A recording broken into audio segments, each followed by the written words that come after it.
அஸ்ஸலாமு அலைக்கும் வரஹ்மத்துல்லாஹி வபரகாத்துஹு. அன்புக்குரிய இஸ்லாமிய சொந்தங்களே, உங்களுக்கு ஒன்று சொல்லட்டுமா என்கின்ற இந்த ரமதானினுடைய சிறப்பு தொடரில் இன்றைக்கு நபிகள் பெருமானார் ஸல்லல்லாஹு அலைஹி வஸல்லம் அன்னவர்கள் நவீன ஒரு அற்புதமான நபிமொழியை மையப்படுத்தி நான் ஒரு செய்தி உங்களுக்கு சொல்லப் போகிறேன். பெருமானார் ஸல்லல்லாஹு அலைஹி வஸல்லம் அன்னவர்கள் சொன்னார்கள், அலா உஹ்பிருக்கும் பி ஹைரி அமாலிக்கும், நீங்கள் செய்யும் செயலிலேயே மிகச்சிறப்பானதை ஒன்றை நான் உங்களுக்கு சொல்லித் தரட்டுமா? ஓ அஸுக்காக ஐந்த மலீக்கிக்கும், உங்கள் எஜமானிடத்திலே அந்த செயல் மிகவும் பரிசுத்தமானது. ஓ அர்ஃபஇஹா ஃபி தரஜாத்திக்கும், உங்கள் அந்தஸ்து உயர்வதற்கு அது மிக முக்கியமான காரணமாக இருக்கும். ஓ ஹைருல்லக்கும் மின் இன்ஃபாக்கி ذஹபி வல் ஃபித்தா, தங்கம் வெள்ளியை அல்லாஹுவின் பாதையில் செலவு செய்வதை விட நான் சொல்லித்தரப்படக்கூடிய அந்த செய்தி இருக்கிறதே, அந்த செயல் இருக்கிறதே மிகவும் மேன்மையானது. அடுத்து ரசூலுல்லாஹ் சொன்னாங்க, நீங்கள் போர்க்களத்தில் உங்கள் எதிரியை நேருக்கு நேர் சந்தித்து நீங்கள் அவரை எதிர்கொள்வதும் அவர் உங்களை எதிர்கொள்வதும் அந்த இக்கட்டான நிலையை விட மேன்மையானது நான் சொல்லித்தரப்பக்கூடிய ஒரு செய்தி என்று சொல்லிட்டு ரசூலுல்லாஹ் சொன்னாங்க.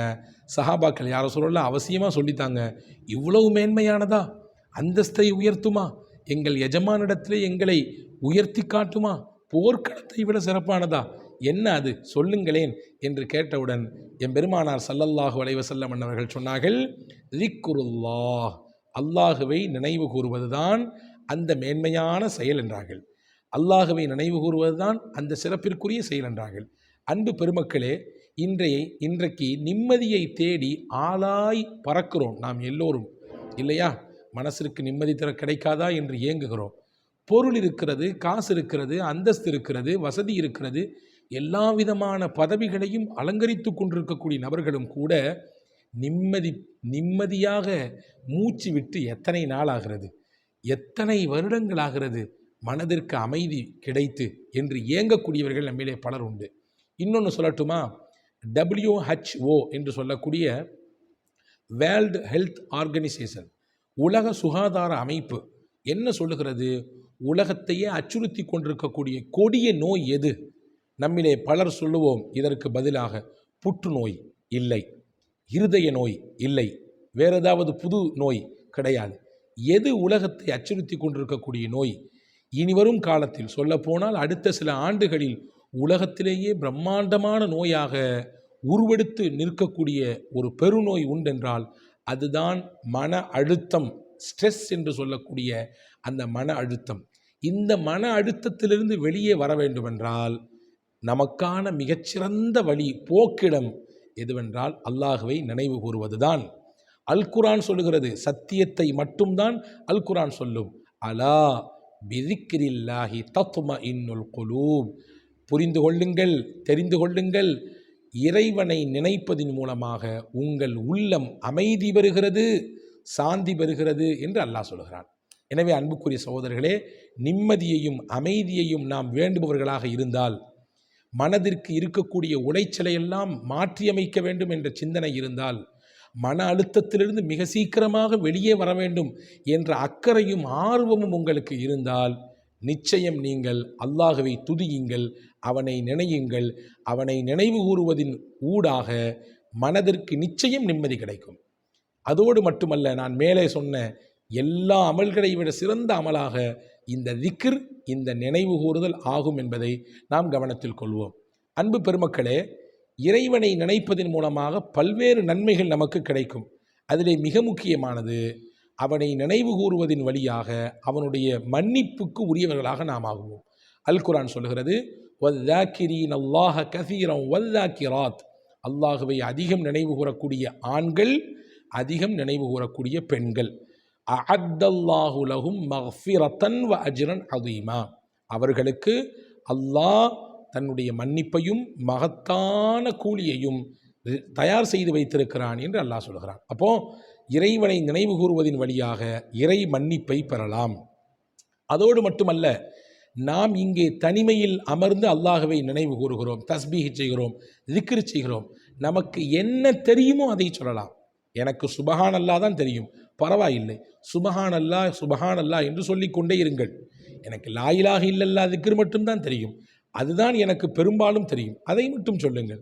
அல்ஹம்துலில்லாஹ் மட்டும் சொல்லுங்கள். அல்லாஹு அக்பர் தெரியும், அதை சொல்லுங்கள். எது தெரியுமோ அதை சொல்லுங்கள். தெரிவதை கொண்டு நாம் தனிமையிலோ அல்லது கூட்டாக ஒரு சபையிலோ உட்கார்ந்து நாம் இறைவனை நினைவு கூர்ந்தால் நம்மை அல்லாஹ் அவனுடைய மகத்தான சபையிலே உட்கார்ந்து நினைவு கூறுகிறான். நாம் இருக்கிற சபை மனிதர்கள் சூழ்ந்திருக்கிற சபை, ஆனால் அல்லாஹ் மலக்குகள் சூழ்ந்திருக்கிற சபையிலே நம்மை நினைவு கூறுகிறான் என்று அருமை நாயகம் ஸல்லல்லாஹு அலைஹி வஸல்லம் அவர்கள் சொன்னார்கள். அதோடு மட்டுமல்ல, அல்லாஹ்வை திக்ரு செய்வதின் வழியாக அவனுடைய உதவி நமக்கு நெருங்கி நிற்கிறது. ஹதீஸிலே வந்திருக்கிறது, இப்னு மாஜா என்கின்ற நூலிலே பதிவாக இருக்கிறது, இன்னல்லாஹ அஸ்ஸ வஜல் யகூல், அல்லாஹ் சொல்கிறான், அன மஅ அப்தி, நான் என் அடியானோடு சேர்ந்திருக்கிறேன். அப்படின்னா என்ன அர்த்தம்? என்னுடைய உதவி என் அடியானோடு சேர்ந்திருக்கிறது. எப்பொழுது? ஈதன் ஹுவ தகரணி வஹ்தஹர்ரகத் பி ஷஃபதா, என்னை அவன் நினைவு கூறக்கூடிய நேரத்திலே, என்னை நினைத்து அவனுடைய உதடுகளை அவன் அசைக்கிற நேரத்திலே, அல்லாஹ் அல்லாஹ், லா இலாஹ இல்லல்லாஹ், சுப்ஹானல்லாஹ், மாஷா அல்லாஹ், அல்ஹம்துலில்லாஹ், அல்லாஹு அக்பர் என்று சொல்லி அல்லாஹுவை நினைத்து நம் உதடுகளை அசைக்கிற நேரத்தில் அல்லாஹ் சொல்கிறான், அந்த மா அப்தி, என் அடியானோடு நான் இருக்கிறேன்.